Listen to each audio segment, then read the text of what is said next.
रजीम बिस्मिल्लाहिर्रहमानिर्रहीम। आखिरकार बिल्ली थैले से बाहर आ गई। क्या पिद्दी और क्या पिद्दी का शोरबा। ये आज की मेरी वीडियो का उन्वान है जिसके तहत मैं बात करना चाहूँगा। और यकीनन ये बात पाकिस्तानी सियासत के हवाले से आज जो बात सामने आ गई है उस हवाले से थोड़ी सी सी रोशनी डालेंगे। इससे पहले कि वीडियो में आगे बढ़ें, अगर आपने अभी तक मेरा चैनल सब्सक्राइब नहीं किया तो मेरा चैनल सब्सक्राइब कर लें ताकि हमारा आपका रिश्ता आने वाली वीडियोस में कायम रहे। तो मैं बात कर रहा था क्या पिद्दी और क्या पिद्दी का शोरमा। परवेज खटक साहब के बारे में मैंने कल एक वीडियो बनाई थी जिसमें मैंने कहा था कि परवेज खटक साहब की बुनियादी रुकनीयत खत्म कर दी गई है। पीटीआई की तरफ से जो उनकी बुनियादी रुकनीयत थी वो खत्म कर दी गई है। उसकी वजह ये थी कि उनसे शोकॉज नोटिस दिया गया था उनको। उनसे जो उनकी कुछ हरकतें थी उसके बारे में सवाल किया गया था, जवाब मांगा गया था। और परवेज खटक साहब ने कहा कि जी मैं कोई सरकारी मुलाजिम नहीं हूं कि मैं जवाब दूं। पार्टी की तरफ से उनको जो नोटिस भेजा गया वो उसकी मुद्दत थी वो खत्म हो गया नोटिस। लेकिन परवेज मुशर्रफ साहब, माफ कीजिएगा, परवेज खटक साहब अपनी हरकतों से बाज नहीं आए। पार्टी के खिलाफ जो उनकी हरकतें थी उससे बाज नहीं आए। फिर नतीजा क्या हुआ? नतीजा ये हुआ कि 2 दिन पहले उनको उनकी औकात बता दी गई।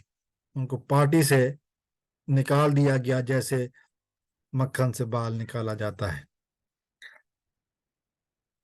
परवेज खटक साहब को चाहिए था कि अपने हरकतों पर नजर सानी फरमाते, मगर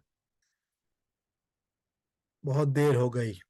उन्होंने जो जिद पकड़ ली उसका अंजाम अब उनके सामने आने वाला है। और इसी जिद में परवेज खटक साहब ने एक और बेवकूफ़ी कर दी। और वो बेवकूफ़ी ये कि आज हम टीवी पर, पाकिस्तान के एक मेन स्ट्रीम टीवी है, हम टीवी पर बैठकर उन्होंने ये कहा, उन हम टीवी पर उनके हवाले से ये बयान दिया गया कि चेयरमैन तहरीक इंसाफ आकर उनके हलके में उनसे मुकाबला करके कर लें। मेरे ख्याल में ये शायद उन्होंने अपने सियासी कैरियर की बहुत बड़ी गलती की, या शायद मैं यूं कहूं कि वो जान चुके हैं कि उनकी कश्ती डूब चुकी है। तो अब बासी हांडी में उबाल जैसे आता है। उन्होंने इस तरह अपना सियासी कद बचाने की कोशिश की। अब इमरान खान साहब परवेज खटक को जवाब देंगे, उसके लेवल पर जाकर उसको जवाब देंगे।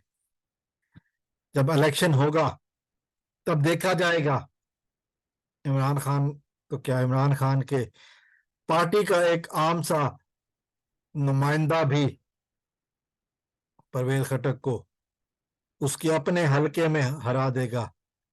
और जैसा कि शहबाज गिल ने कहा कि परवेज खटक साहब को तो अब पोलिंग एजेंट भी नहीं मिलेंगे जिस दिन खान उसके मुकाबले पे आ गया। ये सब वोट जो उसको मिले थे वो यकीनन उसकी शख्सियत के हवाले से नहीं बल्कि इमरान खान के नाम पर मिले थे। और यकीनन इमरान खान के नाम पर ही ये साहब अपने आप को फन्ने खा समझते रहे। लेकिन अब बाजी पलट चुकी। अब वो उसको भी उनको भी एहसास हो चुका है।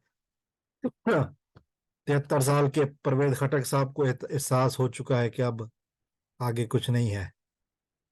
वो उन्होंने जिस जगह पर हाथ डाला है वहां पर कांटों की माला के अलावा कुछ नहीं मिलने वाला। परवेज खटक साहब से बहुत सारे लोगों ने बातें की। मैं एक बात यही कहूंगा कि परवेज खटक साहब क्या पिद्दी का शोरमा। आप यकीनन सुन चुके होंगे शहबाज गिल का बयान, जिसमें उन्होंने कहा कि आपको पोलिंग एजेंट भी नहीं मिलेंगे। अब आप अंदाजा कर लें कि आप कुछ भी नहीं है विदाउट इमरान खान, और इमरान खान की पार्टी ने आपको निकाल दिया है। अब आपकी सियासत खत्म हो चुकी है। वैसे भी आप 73 ईयर्स ओल्ड हैं। घर में बैठ कर अब अल्लाह अल्लाह करें और कोशिश करें कि जिस इलाके में रहें मजबूत घर हो, और तेज आंधियों में बाहर ना निकला करें। अस्सलाम वालेकुम वरहमतुल्लाह। पाकिस्तान जिंदाबाद।